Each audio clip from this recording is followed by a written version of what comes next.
Come on. All right, Johnny, welcome to the podcast. It's nice to meet you. I appreciate you coming on. Well, thanks for having me. It's always a pleasure to meet like-minded Well, I want to individuals. go that far. Hold on, we're still strangers. I don't. Well, Let's. I guess like-minded in the I sense that might we both. start doing some Nazi salutes just to see where you're at there, buddy. We'll try to stay away I'll get from myself canceled and you canceled in one fell swoop, man. I don't know about that. yeah, two for one punch. But now anybody who's interested in the arts and film, I'm always excited to talk to. So I don't get a lot of that conversation. I try to keep that like when I'm home with like my wife and I have a 14-month old son. I try to just decompress and not really talk about all those film things and all that good stuff. But it's always nice to talk shop when Yeah, I for can. sure. On the side note, you got the most mob boss name I've ever come across, like Johnny Catalano. I get that comment quite a bit. Like it's a fun one, you know what I mean? Like it's like you walk into an Italian restaurant. Sometimes you can use that to your advantage, like Johnny I was Catalano. half hoping that like you'd have an accent, but you had to go and ruin it for me. No, it's just like this Ohio Midwest thing going on. I don't know what's going on there. Yeah, I'm like not. Yeah, I'm not like northeastern Italian or anything like that. I didn't like grow up with like mama sauce or anything like that. I grew up pretty like you said, pretty Midwestern and Pretty Midwest, yeah. Well, if this podcast goes to hell in a handbasket, don't don't have my balls whacked or anything like that. Don't whack me in the back of a pool hall either. I do have a nice horse head for you, maybe. Okay, well, I mean, at least if you're gonna do it with class, Yeah, That's just all I ask. exactly. Well, go ahead and introduce yourself to the audience, how you got into filmmaking, and just tell us a little bit about yourself. Yeah, absolutely. It's always like anytime I go on like one of these podcasts or like news interviews, whatever it is, it's always interesting when you like try to describe how you started because like I feel like we all started similarly with like a love for movies. You know what I mean? I started in my mother's womb personally, but that's just me. I actually said that in the last interview I just did. Darn, I thought I was original. All right. Cool. Oh no! I mean, like I said, like-minded, right? Right. But no, yeah. I mean, it started with just like just a kind of that childlike love for movies at an early age. Like you could always remember kind of the first movies you really gravitated toward. And then after that, it was just deciding what to do with your life. When you kind of enter the realm of trying to be an adult, I guess. You have to figure out what you want to do for your life. But I always kind of had it, and I think I always had like the thing in the back of my mind, like, oh, I want to create things. I want to be a filmmaker. So that was always there. But I think like it wasn't till I was, going into college and all that good stuff where I really invested myself into the art of cinema, like the history of cinema, and learning all about it, and just becoming even more inspired to create films and all that good stuff. So when you always talk about careers, it always feels like you're just jumping all over the place, because then again I have like a festival and stuff like that, so like I've kind of went into like film exhibiting and stuff like that. So that kind of happened organically as well. But it's just anything in to do with I just love the arts. You know what I mean? Like it's film happens to be my favorite art form just because it combines for me everything I love about just art in general. You can combine the visual image with. Did you have any other art interests growing up other than film that kind of coexisted before you more specialized? Not that I like pursued as necessarily like as an artist myself. Like film's been basically the only one I've pursued. But I've always, I've loved music. I love music. I love the culinary arts. I love painting, anything, novels, like writing. I have done playwriting, but anything to do with just the creativity. I think it's set like famous, growing up a Catholic school kid, you hear a lot of Bible quotes, but one that really kind of I think about a lot is, one cannot live on bread alone. And of course, he's talking about, or art for that matter, in the beginning. That's kind of how I translate it. You know what I mean? It's to, we can't just live in this earthly, sphere. Like there has to be something that kind of like transcends. Which art kind of dabbles into that space, that the space between what the material and the what holds potential. For sure, absolutely, and to me, it's my spirituality. I personally don't really have spirituality personally, but like probably the closest thing I have to a spiritual experience is film, or art. A good movie can give you that out of body experience where you forget your own existence and you're so involved in the world, and that's sort of the craft of essentially. Art filmmaking is really about giving someone a type of spiritual experience where it's just you can't explain why you felt the way you felt. Exactly. Yeah, I'm very much have an interest in kind of the mystery of like existence. I think that film, for me, more than any art form, like taps into that the most. Like there are films that I think about all the time. And there are film ideas that I have for myself that I think about all the time that I just want to explore. For me, it's all any work of art I make in the future. It's basically just an exploration into something. It's not trying to answer something necessarily. For me, it's more just like exploring kind of that mystery of why do people act the way they do? Why do things happen the way they do? Are you big into psychology? Yeah, I definitely, I didn't like I took like, psychology, probably like 101 in college or like whatever. So this is what a mother complex is. Right. Like that. That typical stuff. But I definitely am like, I'm sure not alone in this, but I can watch, a lot of profiles on criminals, like true crime things, or even like the psychology of like say things like horrible things, like the Holocaust, like whatever, like what drove an entire country and its surrounding areas to like extermination, and on a more macro and collective scale.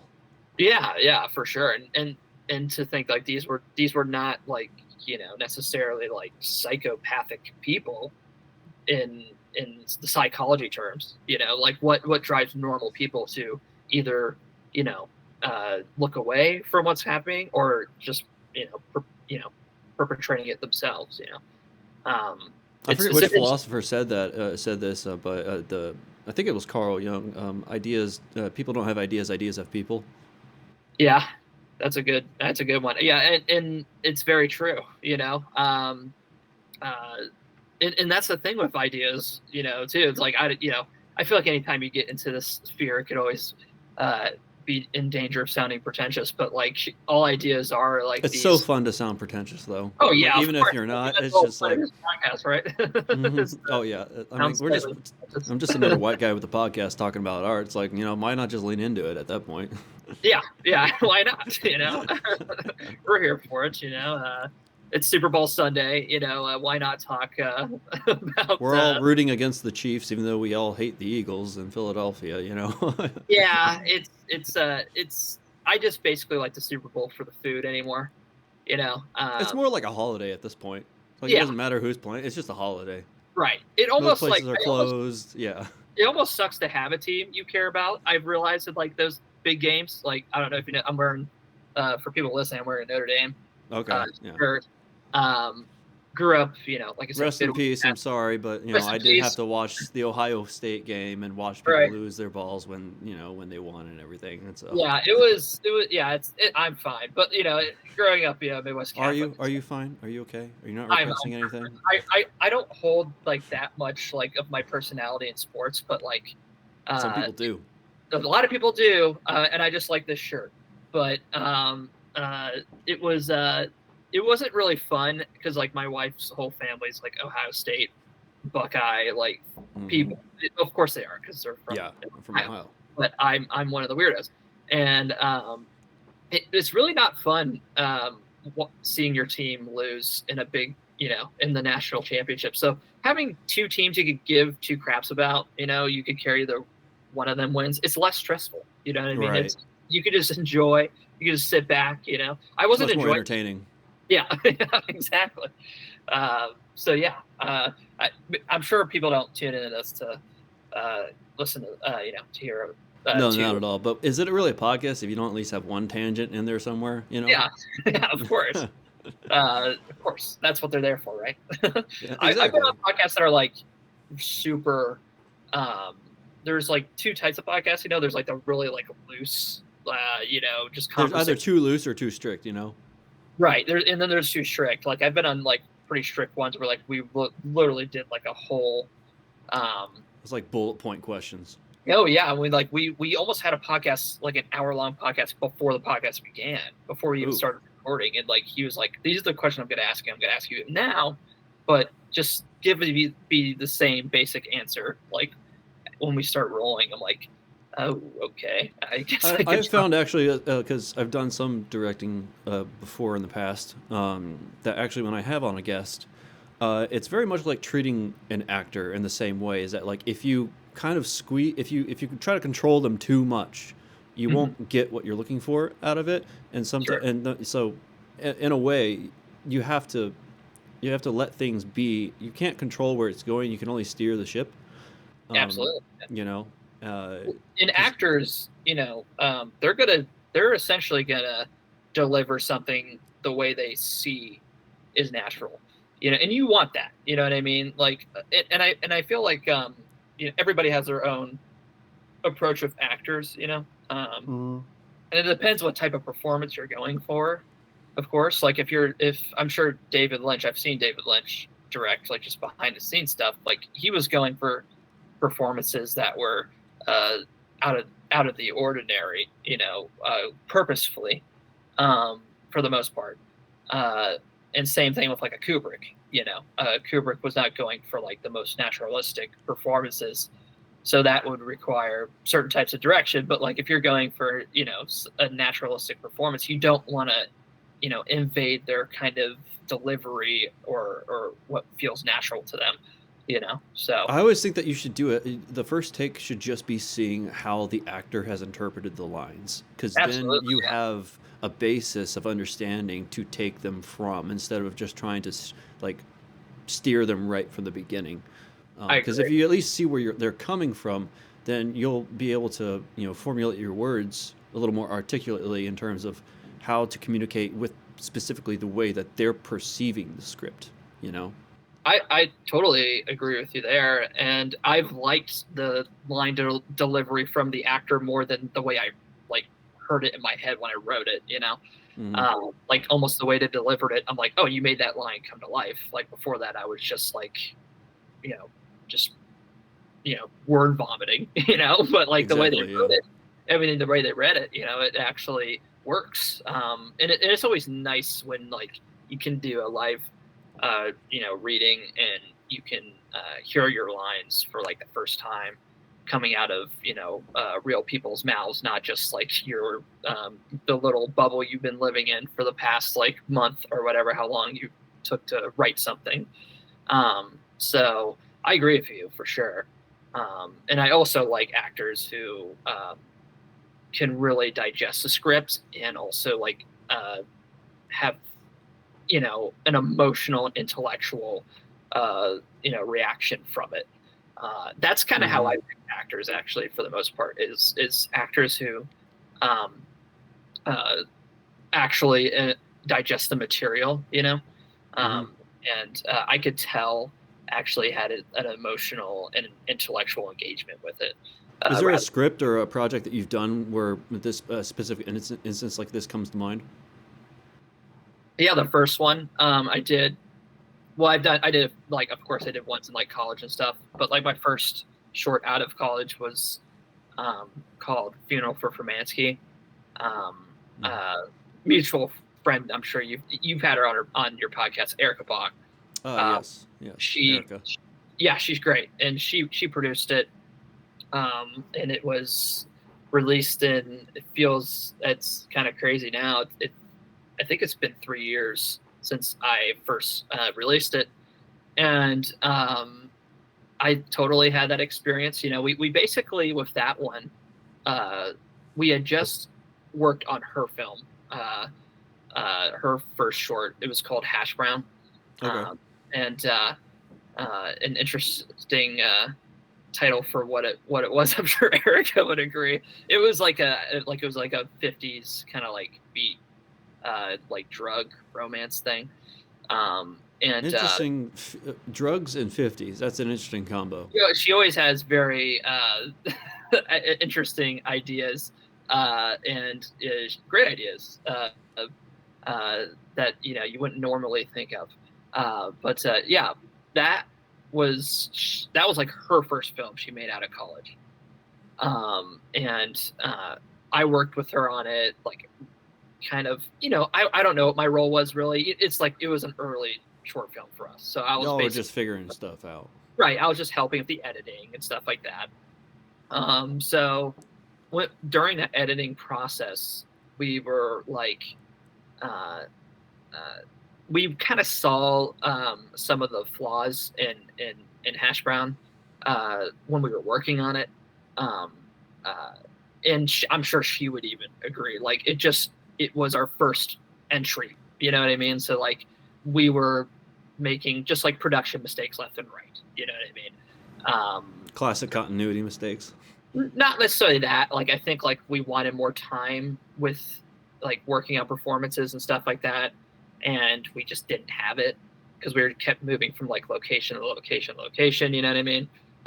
And so when we were in the midst of editing it, we were like, we should just do something with basically the same actors, some of the same actors we used in her film, and just shoot something this summer and in one location so we can really focus on performance and building tension, all that stuff like we wanted to focus on, like kind of like that crafts, just becoming better craftsmen in filmmaking, essentially, like learning our craft rather than like having. What was your capacity in your guys' first thing? Was it writing, directing, or you're just kind of helping out on set in terms of like a helping hand? For her film? Yeah, Hash Brown. Yeah, I was just helping on set. I think I was like technically supposed to be like the assistant director, but I only was there for like 2 of the days because like I had work the other days. Typical, amateur short film. Right. For sure. You know what I mean? Like I couldn't take so many days off work to shoot a film I wasn't even getting paid for, like that type of situation. Exactly. But I helped a lot in the post-production process, with another editor as well. But when we were of course doing the editing, we were like, okay, we want to do something. We want to do like a complete polar opposite, like how we did the production this last time. We had so many people on the set of her film for it was almost too many people. Way too many for what it was. Like it almost felt like it's just too many people for that small of a film, for that intimate of a film. We really didn't need like 30 people on set. It almost. I'm imagining you were probably shackled in terms of being able to move quickly. Very much so, and we wanted to do a singular location film, and that was where the kind of nucleus for Funeral for Furmansky came to be. Not the nucleus, but the catalyst essentially. Was just doing a singular location And I, with my brother, kind of came up with the idea of a film about a family. So basically, a family comes home after a father dies from the funeral, and basically family tensions, rivalries, and all that stuff ensues over the course of like one night, essentially. Oh, wow. And it's kind of like Eugene O'Neill-esque, just that all the worst things coming out of these people within like that family, like the worst things you could possibly say to people. I was very interested in kind of, I don't want to say like shock value or anything like that, but like almost like painting just like a so uncomfortably real situation that I feel like anybody who's been in a family could relate to.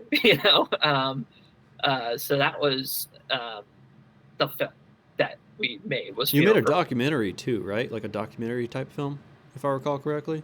Have I made one? Yeah. Or did you take part in one? Or maybe I was seeing something that was related to your film festival. No, we have done, so my film festival, I've done so many types of films. We did do a documentary last year about John Russo, who was the Walking Dead writer? Or yes, not Walking Dead. Night of the Living Dead. Yeah, that one. Not Walking Dead. You're getting me mixed up. I'm just joking. Night of the Living Dead, the OG, the original zombie film. He co-wrote it with Romero, and he has such an interesting kind of like independent film career. Like he's almost like, if you want to know kind of the career of a regional independent filmmaker, like John Russo is a excellent example. Is he from the local area here in Cincinnati, Ohio? He's from Pittsburgh. That whole kind of gang was in Pittsburgh making, Night of the Living Dead, Dawn of the Dead, Day of the Dead, Romero, of course. Dude loves zombies. He did. Well, I think he certainly had. I think he just, that was the only really.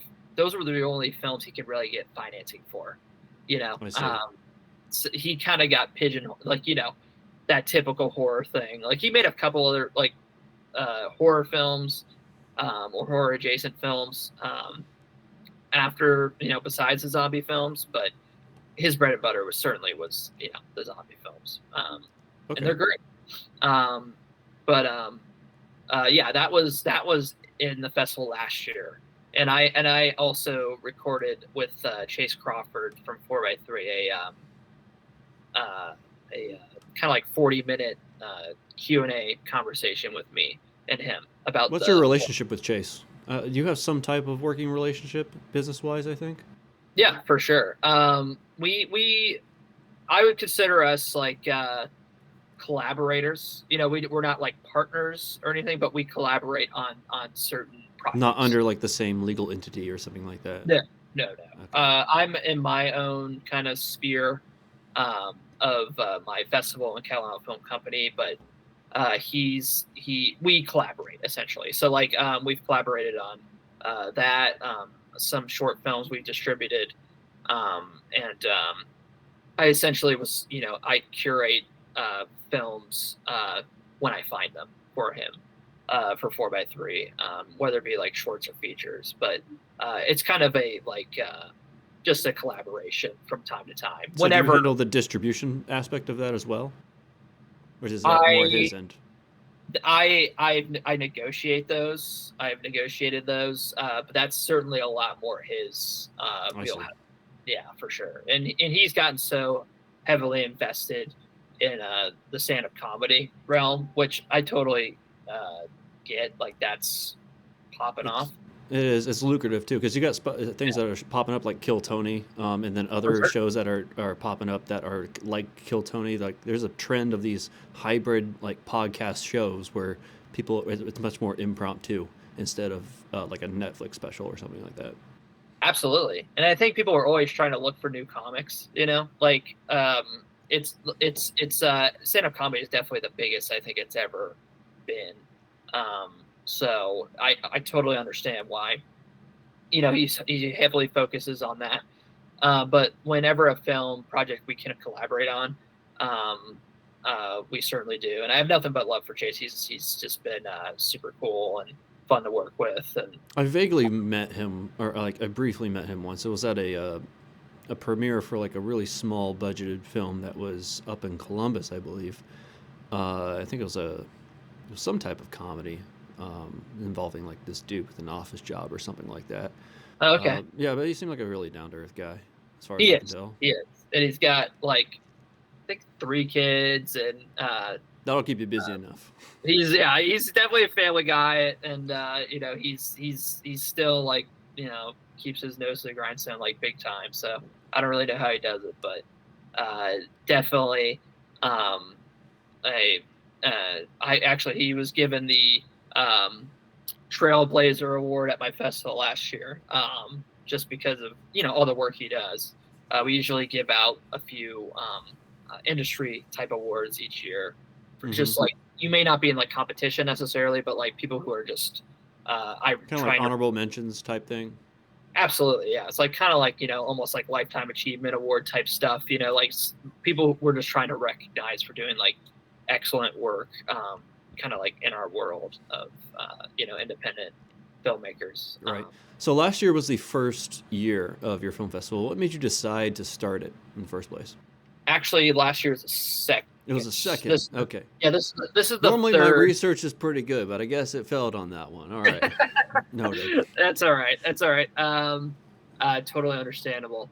I barely can remember what year it is half the time. It's like weird when you're saying like year 3, and I started it in like 2023. So I guess that makes sense. But I'm obviously checks out. I'm bad at math. So, but yeah, I had like a proto festival the year before that. Like I was saying, when I premiered my film Funeral for Furmansky, because I showed like other people's short films, so it was basically like a film showcase, and that went really well. I called that regional cinema because that's exactly what it was, and all the filmmakers came out. People were excited. Like I said, it was the proto festival, so I've been doing it technically for like 4 years, but the first like official year of the Catalano Film Festival was 2023. And yeah, been doing it 3 years, and it's luckily always grown each year, and that's like something I'm trying. Like I always try to find out new ways I can, always try to keep building. It's I don't want to say notoriety because that's probably not the right word, but do you want to keep it regional, or are you looking to expand the boundaries of its reach as far as you can? I would love to expand its boundaries. I think like the way I've approached it, I like that it's specific. It's been specific the past 3 years, because it kind of gives the festival a certain flavor. I think people know what to expect in a good way. You're seeing filmmakers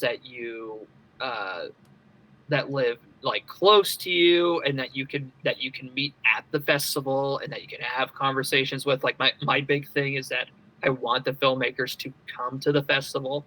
So like when you do expand outward, the more outward you expand, the like likelihood of like a filmmaker coming all the way out from like, I don't know, Montana, sure, is low. So I've been trying to keep it like in the Midwest, at least so far. Like I would like to expand it. Like I would like to be an international film festival. That would be great. But I have 2 more years until I can become IMDb qualified. You have to be around for 5 years. Okay. To IMDb qualified. So I think like once I hit that like 5-year mark, I think I'm gonna start expanding, expanding out to other states and other countries.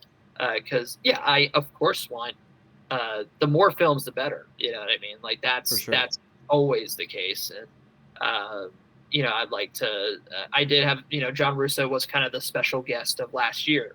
I'm not doing a special guest this year, frankly, because that was a lot for me to It deal takes with. up a lot of time, I would imagine. It was, yeah, I had to organize that, and then I had to organize the film screenings and all that stuff.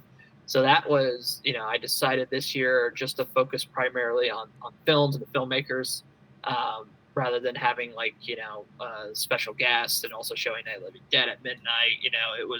It went pretty hard last year.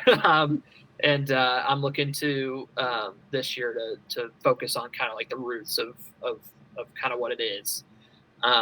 But what are the particular lessons that you learned from your first round of film festival hosting in your first year that you were able to improve on in the next? That's a good question, and I always feel like it's more just like just bringing more to the table every time. I think the first year went like I've said, like every year has gone well. Fingers crossed. Okay. Of course there's always, I think the big thing I need to learn to do going forward, and this has just been for every year I've done it, and I'm still probably falling into this trap, is just starting to delegate things. I had a feeling you were going to say that. Yeah, delegation. Right. It's that's why, again, I had to really focus and hunker down this year, because last year just took so much out of me, as far as because I'm just bad at delegating. You know what I mean? I'm not good at being like, oh, you make this graphic and then you edit this, and I basically run the show. I have help from my wonderful wife, who helps out of the kindness of her heart, and hopefully because she loves me. And and that's about it. I basically run. I mean, that the name is there, like Catalano Film Festival, pretty much because it's so far it's been a one-man show. But I would like in the future to start building a network of folks who would like to kind of maybe take a few things off my shoulders, and I can focus more on the promotion, because also I do all the promotion, you know what I mean? So I do all the technical stuff, but I also book all my promotional stuff. Being that you're involved with the indie scene, and you're curating the indie scene, have you seen the local area in terms of filmmaking grow over the past 5 years? I think so, and I also think that I think it's like anything, it ebbs and flows. You know what I mean? I think there's probably some years where it's slow, and then there's some years where it's really kicking off. I think there's interesting things happening, and I do think the filmmakers that I've known and that I've had the pleasure of having my festival a couple of times have only grown in skill and talent, and craftsmanship. Their films are just getting better and better and better. It's always fun to see a filmmaker's stepping stones to their feature. I do know that some of these, most of the films of the festival are usually shorts. But I know that I know some of these filmmakers are so damn close to making a feature, that is that's been my interaction with interacting them. They're they've made 5 to 8 shorts within the last several years, and they're just waiting for basically funding in order to do their dream project. And that's what it comes down to. But honestly, the way some of these shorts look, sound, all that stuff, I'm you just need you almost don't need as much money as you used to need to make a film. Now I'm not a micro budget guy. I'm just not comfortable working in that realm. I want a little more of a budget than I say micro. Sure. Because I want visibility, and I think that's important for films. And I think if something gets a little too micro, the visibility for it's just it's just shit. You can just say it's shit. Let's just be honest. No one's gonna watch it. No one's gonna see it. I don't want to make films just to enter the void. Like I want to make a splash, you know what I mean? But I do think that like it does not take, you could easily make a quality film for under $1 million. I know that much, you know what I mean? Yeah. It's just a matter of like, just I guess. Why do you think getting funding is so hard for indie filmmakers? Is it just because there's a lot? Because there are a lot of us. There's a lot, and there's not everyone should frankly get funding. If you see some of their stuff, like it's, not everything's equal. It's just the reality of it. But I mean, there's definitely, especially some local filmmakers that it's like, wow, yeah, they could make a good movie if they were given the resources to be able to do that. And so like, but the next stepping stone is like, all right, who has the money? It's just like, getting that funding is what crosses you over into that next stage of filmmaking. Absolutely. Especially if you can deliver. It's only money keeping these filmmakers from being like, industry, established industry players. You know what I mean? Money is the only thing keeping from that. I know that much. And my only answer to that is, and this is something I've thought for a while, and I think that we certainly could do as Cincinnati, Dayton, Ohio filmmakers. I think that there's a lot of us, like you said, and we all have our different projects because we all like to make our own stuff, But I think that if maybe in the future you could just put all of the eggs into like one collective basket. We take all the talents, all like the fundraising know-how of like maybe one project that we all agree, like this is what we're going to make. And this is going to establish everybody who's working on it. Because if it goes somewhere, if it goes to, a solid distribution model, and if it gets seen, if it gets played at like Sundance, real heavy hitting film festivals, where it will actually receive proper press and all that good stuff. If we did that, then perhaps we can move into that sphere. But if we're all just like making our own little things continually over and over and over again, it's not going to go anywhere. I think it's just a never-ending stream of short films, which is perfectly like I love the short films. Keep making them because I love them in my festival. But I think that the only way to get out of like this like kind of limbo we're in is to do that. That's my only answer, and that's the only thing I think could work. Besides, perhaps, because I want everybody to succeed, but I think that like if everybody, because there's so many talented people down here who have a lot of knowledge and know how to make good stuff, but just investing in kind of that one story, maybe. I had one guest actually who referred to Ohio as the industry's best kept secret. It is, yeah. It kind of is, because we have all of the technical know-how and technical competence when it comes to accomplishing, a good quality film. It's just that, well, we also have that small Midwest small town vibe when it comes to our personal interactions with each other. Like, there's not a lot of egos around here, I've noticed. And I've talked to a number of people. I just had a guest on, I think, might have been, no, it was the guest before last, who had been on some bigger sets as an electrician and a gaffer. One of them was even like one of the Marvel films. And he said that what he said is that it's logistically the same, but even at the higher levels, even if you see someone's ego, it's probably not ego, it's just the fact that they work longer days much more often, and so you're more likely to see people's bad sides come out.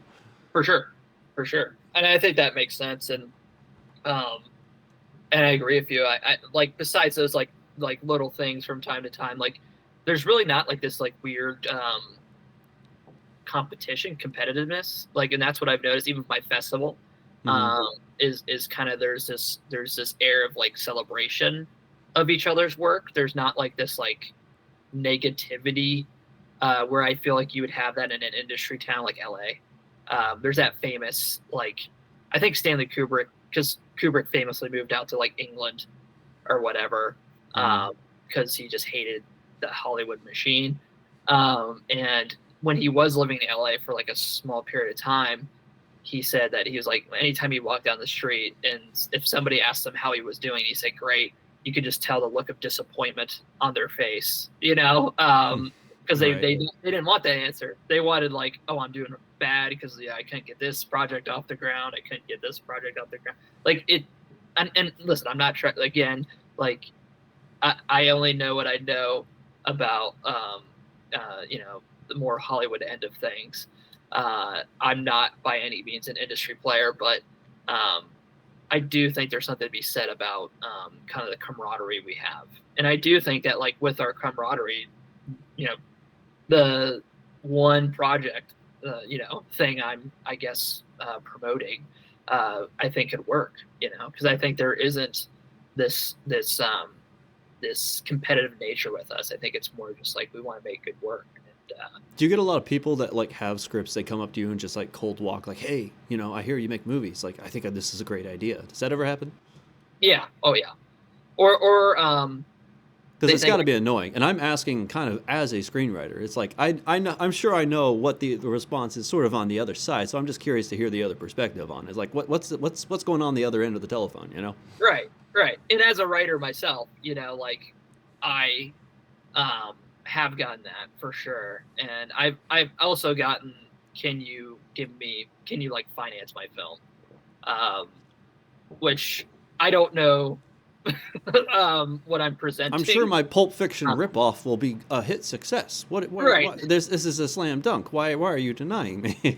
Like, I think it's kind of nice to think people have like a green light power to get your film off the ground, but unfortunately, I mean, that's what happens when you start running your own festival. Obviously, like people just think you know a bunch of shit. It's just like, yeah, people think I know a bunch of shit. They think I own the theater. They think I like do all this crazy stuff. Rolling up in a Rolls Royce or something like that, and it's just like, well, what's he pulling up in? Right? Yeah. Gosh, who at one point, I forget who it was. But they're like, oh, I just thought you were like some like trust fund child who like was running his own theater and like all that. I forget who said that to me. I'm like, no, that's definitely not. I'm a entrepreneur. I'm a traditional entrepreneur. You know what I mean? This is like, America. We don't have trust fund babies. That's over in Europe. Right. Yeah. And and it's I guess it's always about how you present yourself or whatever. But I'm just like everybody else probably out there. I'm also trying to get projects off the ground. I'm also working, my ass off during every year for this festival. You know what I mean? How long does it take to put the festival on itself? Like when do you start versus when do you stop? Like presumably like sometime short after it finishes. It's like like I always consider it like a seasonal thing. Like it's not like year round where I'm like, I gotta work on the festival. What I will say is like year round, it's just like curating the films, because I do that, and I do usually send films by invite for the most part. I've had people submit films to me, which helps me a lot. And if I like them, I'm like, okay, great. This totally fits, and I'll have it in the festival. But that's a year-round thing. But I usually start like the work January, February, like okay, 3 months probably. 3 months heavy, 3 like months 3 heavy. Okay, all right. Gotcha. Okay, but maybe not. 2 months like periodically, because I also have a day job as advertising, and I teach at UC. So sure. I have daytime jobs. Oh, you're in the DMC program? Yes. Yeah. Okay, gotcha. Yeah, I've had a couple friends that were a part of it like a little while ago, so like I'm familiar with it. I didn't. Yeah, I mean, I didn't graduate from it. I teach there, but yeah, it's an interesting program because it kind of like combines like all the medias, which is interesting. But I try. My focus is film. Yeah, it's. I'd say like I have like this month in particular, because the festival is usually late February, early March. This year it's March 1st. uh, and that's also what makes my festival unique. It's a 1-day thing. That's another thing I'd like to add in the future is another day. I just want like 2-day, like that's ideal for me. Okay. But yeah. I know where I was going with that. Oh no! It's 1 month of like pull it together, Johnny. Yeah, make your grandma proud. losing my mind. But no, yeah, it's this month in particular, February. What day is it now? I'm sure it'll air. I know it's going to air a different day, but we're on February 9th. So, 9th. you know, it's kind of the like finishing lap, so to speak, of lining up all my press, getting it all coordinated. All the technical stuff I have to sound checks, all that good stuff. Is in this with the potential real reality of Sundance seeing Cincinnati as hometown. Have you thought about the health of your festival with that in mind if it actually comes to fruition?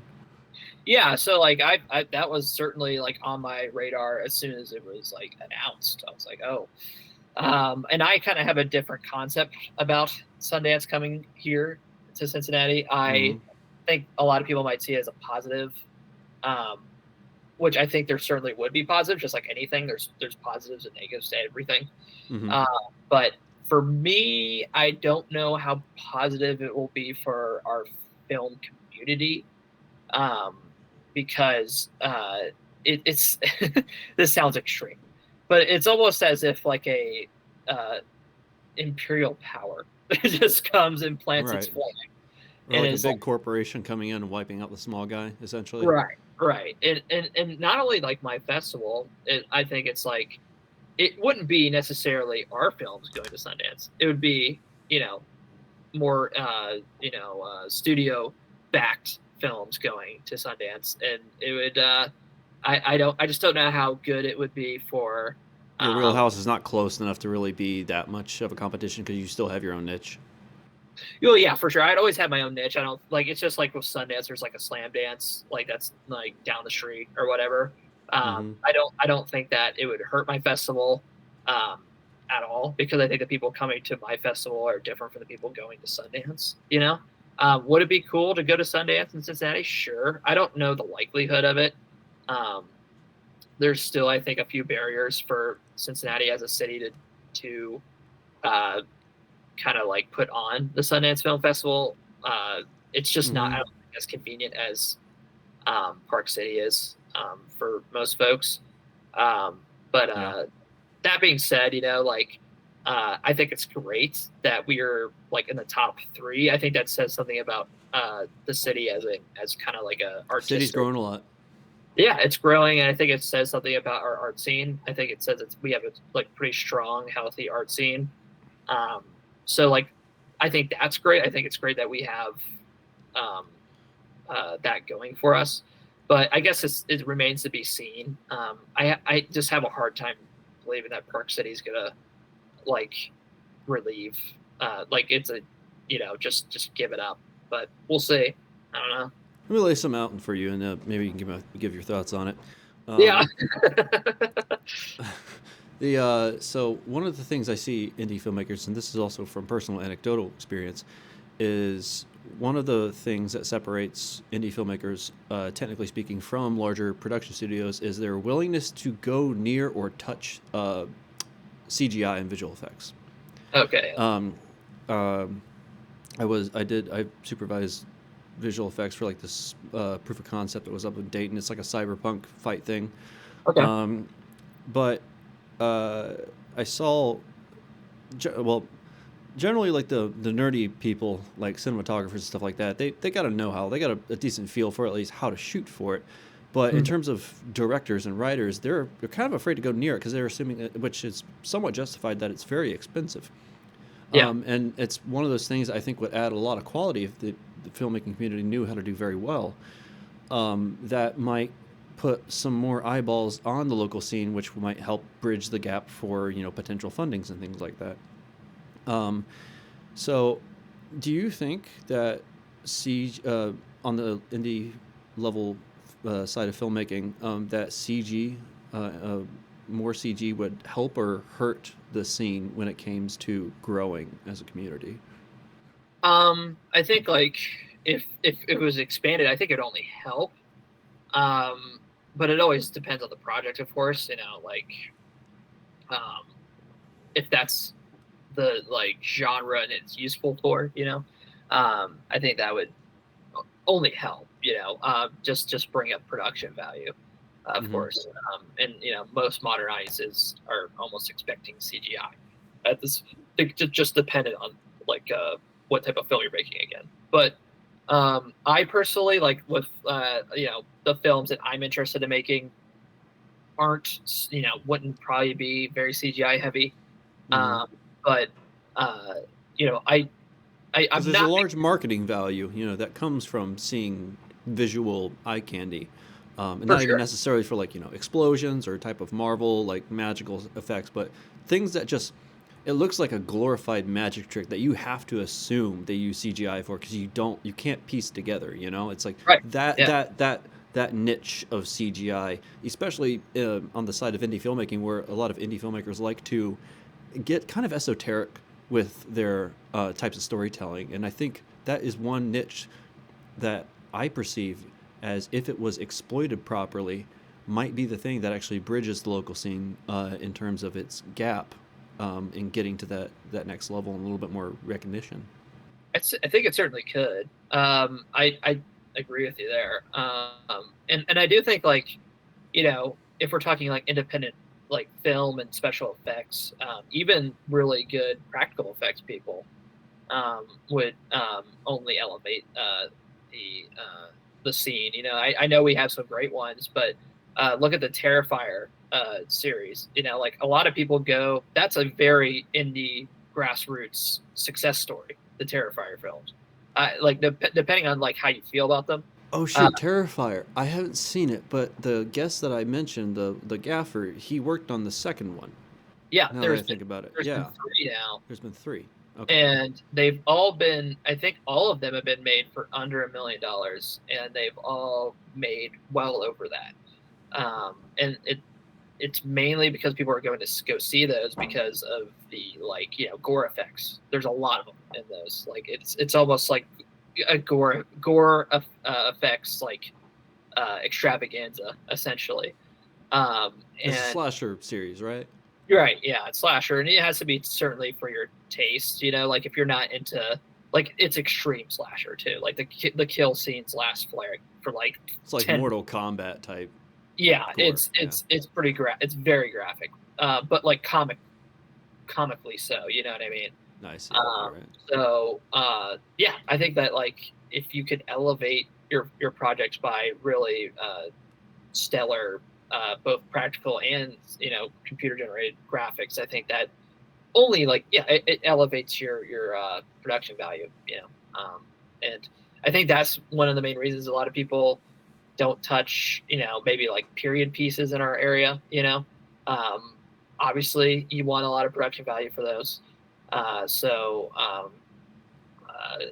that also could aid in that, like, you know, solid costume design, you know, all that good stuff, and even CGI in some cases. So yeah, I agree.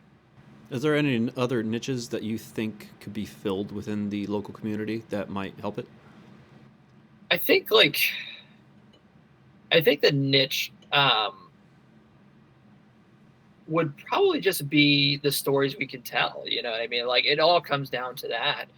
I think that there is a craving in cinema today.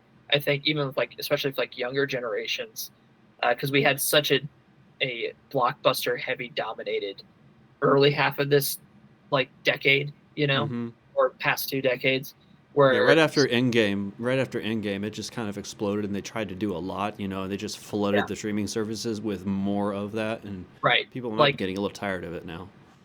And I think, like, standing out from, like, maybe we don't make the content we make, like, it sounds corny, but the art, you know what I mean? Like, we could be the ones who are telling, like, intimate, you know, powerful stories that are not just, oh, this is about, you know, the Joker's girlfriend's cousin, you know, right? The like, little I don't know, like spin-offs that's whoever going on.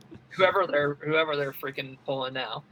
And it's become evident, so clear that like a lot of these blockbuster movies just bear no interest, like the younger generation just it doesn't really they don't care, you know, like it's just these big blockbuster extravaganzas people are just not seeing anymore. Well, I So think that like the amount of time that people spend on social media and TikTok, they're filling all of their like entertainment capacity with short things that aren't normally what we used to before the rise of social media, you know? And so like going and sitting down for 2 hours as a special event, to them, and I'm somewhat in this generation too. Like I'm like right on the cusp. I was born in '97, so I'm the first Gen Zer. yeah, same. But you know, it might just be that people are just they're. It's kind of sad because their mental capacity doesn't permit them for the meaningful nature that a longer format of storytelling is able to give you, because their plate is already filled with 2 to 3 hours of shorts every single day. Yeah, you know.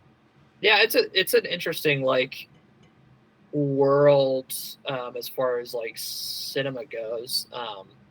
And I also think that being able to shock an audience, which you were so not what easy, you know, it was easier to shock an audience back. Let's say even when like Night of the Living Dead came out in 1968, like Right. nobody had seen that type of graphic violence on screen before. Stories of people like fainting and then having to wake them up, like they would, like the old theaters back in the day would keep smelling salts like behind the thing just to like wake them back up. It's insane. Absolutely. And you watch it today, Night of the Living Dead to me still holds up, but like the violence in it is tame in comparison to like kids can see you know, war footage from, you know, Ukraine just Google on Reddit and then suddenly you're seeing the real thing. Right. Yeah, you see like the most horrific violence in war or just everyday life. Like you could see, like I've seen like crimes and like people getting run over by cars at full speed, just like there's on footage Instagram. of the cartel doing their own stuff that you can find easily on the internet. It's insane now. It's like there's nothing that's filtered. Like we live in shock value. We're completely desensitized to it. We're completely like it's hard to shock an audience now because like you could just see the most graphic, horrific acts ever committed against man on your phone, just like scrolling when you're, you know, taking a shit or something. I do have this theory though that actually, ironically, that will lead people back. This is actually going to lead people back to the cinemas, because the only meaningful thing that's left, that if you take the shock value out of it, are those more type of esoteric stories that use archetypes in the ways that older films used to do, and people were, instead of depicting something so real, they were much more characters representing an idea. Yeah, absolutely. So I think dramas actually are going to become, well-written dramas will be the thing that gets people's butts back in the theaters, right? Because if you think about what's missing nowadays, it's a lot of interpersonal reaction. Yeah, interaction, not reaction. Sorry. And so when you start to see what's going to be craved now, and I think they're already craving it, is this real sense of interpersonal authenticity between people, like just on an everyday basis. And so I think honestly that dramas are going to probably, and this is my best guess, are going to be the thing that fills the void that was created by the amount of separation that we've, you know, incurred on ourselves in modern day society. It's definitely possible, you know. I that's my answer to everything, because it's just so hard to predict the film, just like where film is going, you know. And I think that's been the case with its entire existence, you know. Like you've always heard the stories where people, when TV came, people thought that film was going to kill cinema, right? Yeah, like and then when sound came, they thought that, you know, like so. There's been these evolutions in film that people think it's like the death nail for it, and I don't ever think it's the death nail, but it may just change, you know. Like, and there's nothing wrong with that, you know. You have your Jean-Luc Godard's, who completely changed the language of cinema for the better. And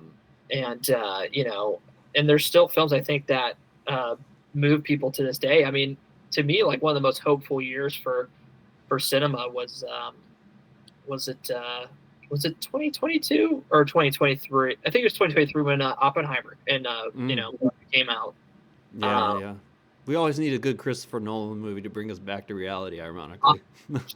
Honestly, yeah.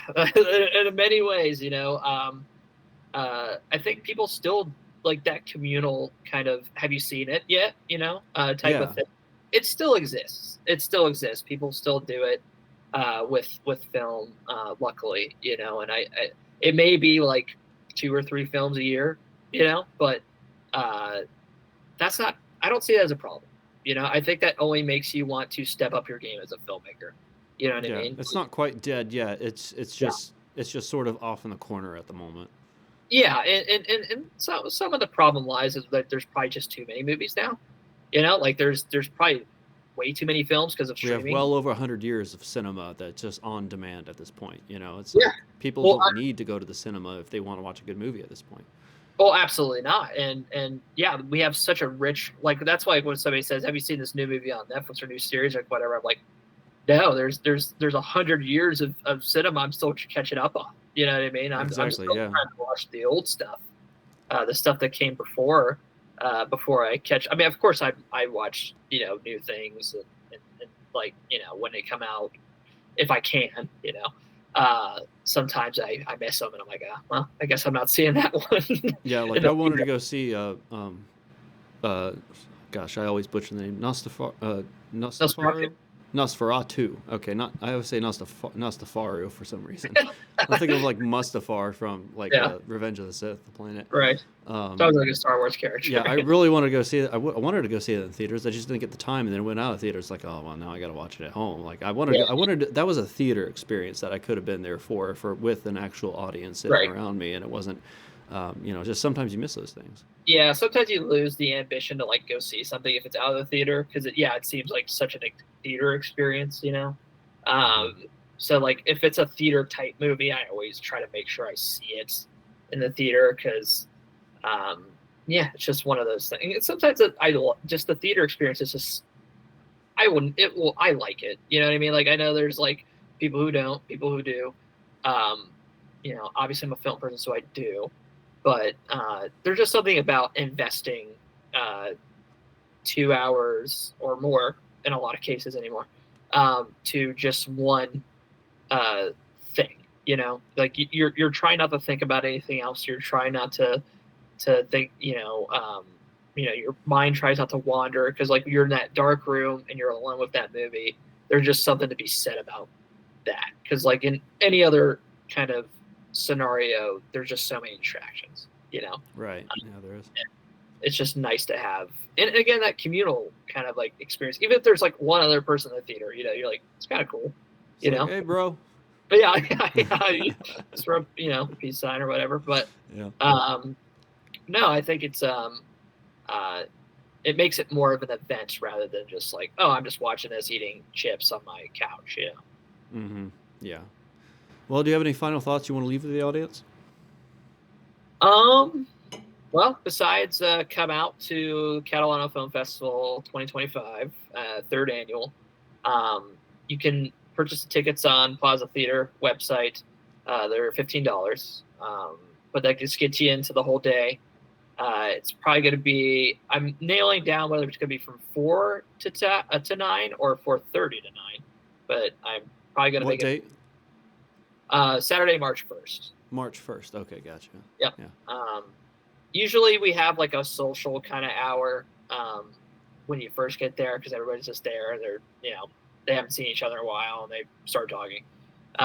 People get their snacks and stuff. And then I start the film usually like 30 minutes, 45 minutes after kind of like the start time. So if you're just coming to see the movies, which are great this year, I'm really looking forward to all the films. Like we have really exciting films like in exciting genres, which is really fun. All the films I would consider, genre films. We have like psychological thrillers. We have a body horror film. We have a science fiction film. We have a sports comedy. We have a kind of like, more like heartwarming comedy, I guess you could say. So they're all in very, established genres. We have like a crime comedy. So it's just a really fun year. I think that will just, I think it should be exciting for everybody just to see these films. And once the film, we usually have an intermission in between, like, when we get to the halfway point, come back, watch some movies. And after that's like Q&As and awards, and it's pretty fun stuff. But if you're just coming for the films, I'd definitely get there, as soon as you can, and then you can just hop out and enjoy Miamisburg, which is a really cool city, sweet. Saturday night, So awesome. Check it out. Well, thanks, Johnny. I appreciate you coming on and taking time out of your day. Well, absolutely, man. And I really appreciate you having me. This was a lot of fun, and I like this is one of the loose podcasts, which I appreciate. So looser but guided. I think I got some. Oh, you got a little bit of information out of you. I was wondering if I had to, come prepared, but you did that for me, so I appreciate that. I like to seem unprepared, but I actually very much am. It's great. I'm completely just deceiving you on the other end. Yeah.